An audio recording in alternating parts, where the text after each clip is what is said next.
questa è anche la giornata per noi che ci dà l'occasione per celebrare il reinserimento del Teatro Stabile del Veneto nel novero dei teatri nazionali in Italia, e questo ci riempie di orgoglio, ma è altresì una grande responsabilità per tutti i soci, naturalmente tutti i partner. Un cartellone di oltre 30 titoli con più di 160 giornate di spettacolo, presentata a Venezia la stagione 2022-2023 del Teatro Stabile del Veneto, diventato Teatro Nazionale. Gestisce la programmazione del Teatro Goldoni a Venezia, il Mario del Monaco a Treviso, il Verdi e il Maddalena a Padova.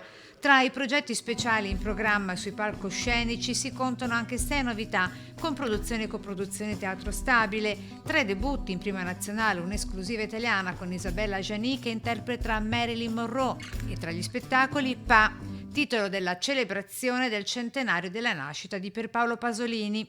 Dobbiamo far capire che cosa significa essere tornati Teatro Nazionale, perché certamente è giusto festeggiare, altrettanto doveroso è prendere in carico tutti i pesi che da questo derivano.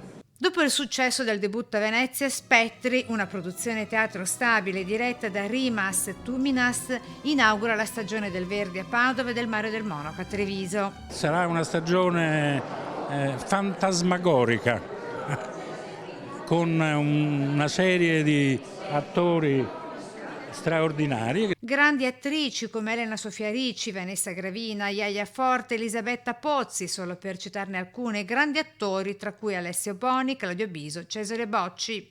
Finalmente si torna a teatro, grande impegno dovrà esserci da parte di tutti per restituire il pubblico al proprio teatro.